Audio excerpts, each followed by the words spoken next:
Lewis McGehee in 3, 2, 1. Hunter at Sunrise, acoustic, eclectic music for your Sunday morning. We're streaming at hunteratsunrise.com, whrv.org, altradio.org, iTunes, Shoutcast, and Radio Time. We're on your digital radio at 89.5 WHRV HD2 Alt Radio. You know, we like to do acoustic sessions here on the show, especially ones with Lewis McGehee in them. But before we get to it, we want to thank the generous support from Carol Butler at Pembroke Title. Pembroke Title is your real estate resource. Just find out more by clicking their ad at hunteratsunrise.com. Lewis McGehee is in the house. Yes, he is. How are you, Lewis? Well, I'm slow. You're slow? Yeah. What do you mean you're slow? Well, we both had long nights, didn't we? Yes, we did.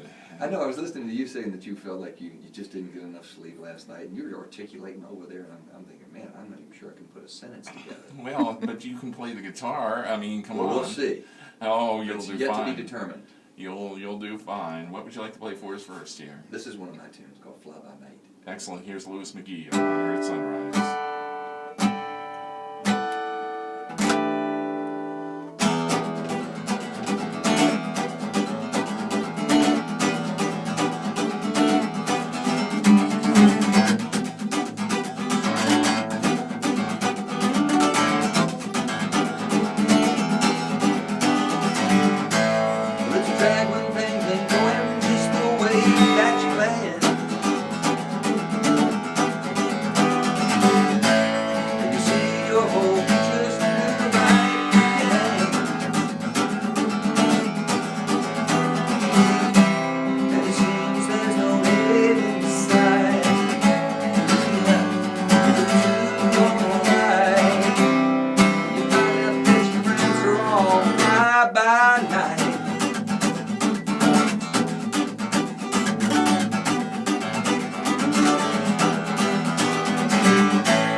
Sunrise. Sunrise.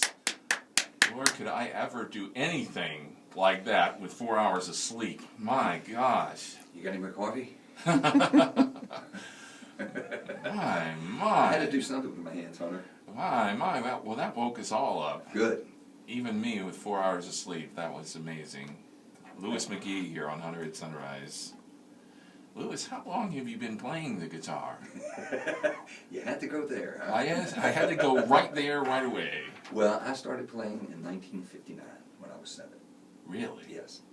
So, I mean, that gets it all out there. I mean, I'm not ashamed of my age. In fact, it's kind of one of those things you embrace after a while. So, yeah, I'm getting older and just trying to stay, with my craft. And When did you feel like you'd mastered the guitar? Because obviously you never. mastered the guitar. No, never. Oh, come on. No, for real. I mean, there was a point in college when I was made the switch from electric guitar, because I played electric guitar all my life, through junior high and high school and being in bands.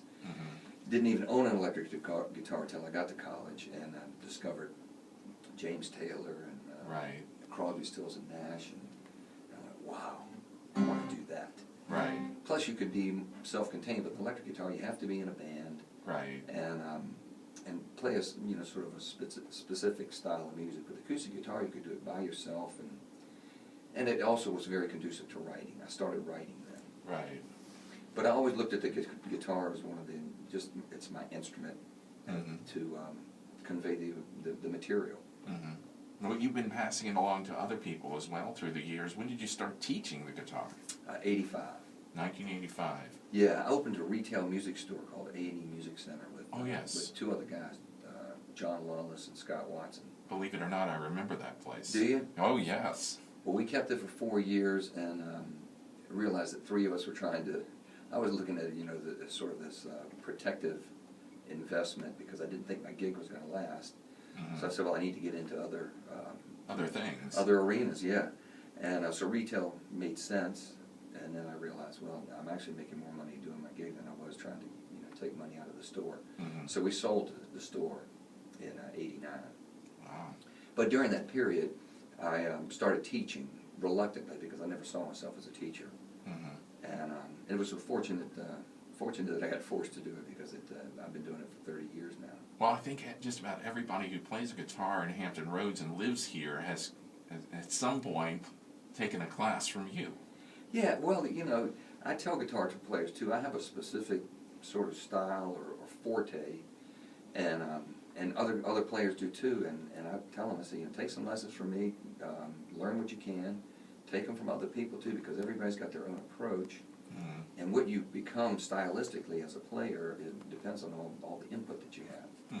So I said, my goal is to get them to experience it all, and I don't have it all, so take a little bit from me and go elsewhere if you need to. And probably work. You have to work at it forever. You almost have to do it every day. Yeah, it becomes an athletic event. If you looked at the technical part of playing any instrument, it's an athletic event. You have to do repetitive drills, scales. The musicians call it woodshedding, meaning that you're sitting down and doing anything that's keeping your fingers moving. Right. Which is more difficult as the years creep in. How many gigs a week would you say you do? You do one every day, or maybe 2 or 3 every day, or?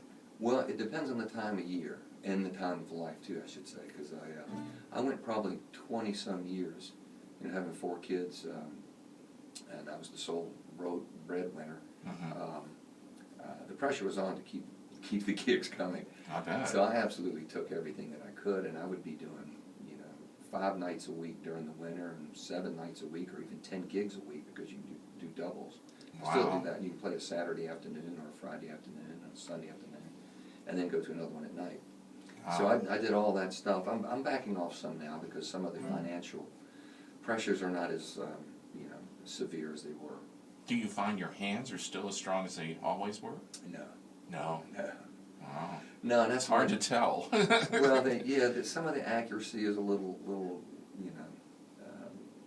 waning, and some of the speed, and to be honest, and I think most players, I'm not saying this in some sort of woe is me moment, but there's joints that give me pain. I have certain. Sure. And so most players I know, especially ones that are like my age that play any amount of time, play with pain. Right. It's not just, it's not terminal kind of pain that you got to quit the gig. Right. But when we're up there playing, it's you get little stings in your joints going, man, I should have taken another ibuprofen for a Right, start. right. I should have had some naproxen or something. Yeah. We're talking with Lewis McGehee here on the Hunter at Sunrise. Well, before we talk some more, what else would you like to play for us here? Well, I'm going to do another one of my tunes. Oops. Yeah, we like original music here. You've written quite a bit of music. Yeah, nothing recently. It's. When did you write the first song that you just played? That was a long time ago. Long time ago? I don't think I've heard you play that, at least out around. It was one that I wrote like 30 years ago, and then I sort of dropped it and rediscovered it. And okay, yeah, I can still pull that one off. Yeah. Which one is this one? This is called I Can't Go Home. Okay, here's Lewis McGehee here on Hunter at Sunrise.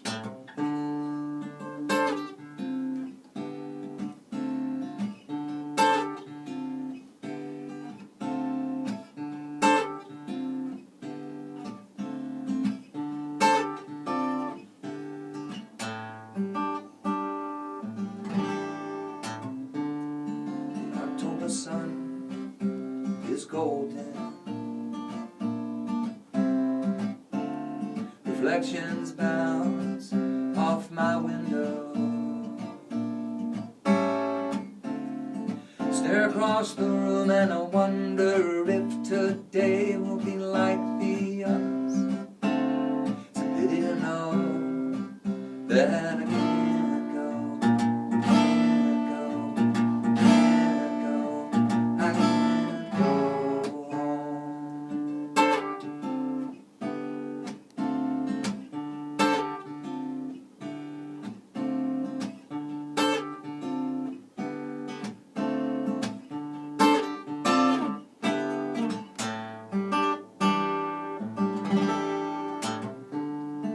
I don't read no paperback novels. I don't read the paper that comes to my door. I really don't care who they say is in the right place at the right time. It matters not to me, 'cause I can't go, can't go, can't go, I can't go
Coffee in my cup shimmers. Traces of a child that used to be. And I find my arm extended, reaching out to grab a memory that disappears. And I can't go, can't go, can't go, I can't go home. I wish I could.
little melancholy. Yeah, Lewis McGehee in a reflective mode. Reflecting on life. I can really go. Well, you mentioned your daughters. What are your daughters up to? I know they've gone beyond college. And Yeah, they've gone out into the world. they've gone out in the world. Why don't you tell us, give us an update a little bit on your family? All right, well, I'll do that. I'll try to give you the Cliff Notes version of it. Kara, my oldest, is 38, and she's an attorney, but she stopped practicing law and is starting a software development company in Los Angeles. Mm-hmm. She did this sort of career shift and lives in LA now and is loving it. She and her boyfriend are doing that. And they play in a duo, don't they? Well, they don't, but she does. She's got a sort of a part-time band. It's a part-time artistic outlet, is the way they're looking at it. Gotcha. And they do recording and write songs, and they've had some reasonable success with it too. The quality product, it's really pretty cool. Right. So she gets her artistic side out as while she's doing this other thing. Well, that's good. And then my second daughter, who is Jolie, she lives in Key West, and she and her husband have given us 2 granddaughters. Wow. Congratulations. Who are about to turn 3 and 1. Wow. And then Casey is the one that has played the most with me probably around here. She's been on stage with me since she was 8. Right. She's now 28. Wow. I think it is, yeah. Years And just keep going by. she was in New York for 5 years pursuing music, and now she's moved to Nashville. She's got a producer out there, and she's at that point that so many people are in the industry. It's kind of like, all right, you're almost there, and who knows what it takes to break through. Right. But she's definitely pursuing it and pushing it artistically. She's got the motivation, and she's got a great work ethic. Yeah. So we'll see what happens there. Then my youngest daughter, Jana, is in Honolulu, and she's working with a solar energy company. They are spread all over the place. Yeah, so I got Nashville, Key West, Los Angeles, and Honolulu. Wow. Great places to visit, but you don't want your kids living there. I want them in my life. Well, you could do a conference call. Oh, we've done that. Really? And we do FaceTime or whatever, Yeah, well, gosh, the days go by so fast, and you want them back to being little again. I don't know if that happens to you. It happens to me. Yeah, it was almost like the most comforting there was when they were all in bed and you knew where they were. They knew where they were. And the biggest problems you had were losing a tooth or somebody saying something mean to them in school. Or someone yelling at night or something, just being or acting up, But. Yeah, or not minding me. Like that ever happened. We're talking with Lewis McGehee here on Hunter at Sunrise. What else would you like to play for us here? Well, we got time for one more, is that it? We do have time for one more. Well, let me see. I'm not sure if my hands can handle some of these quick ones, but...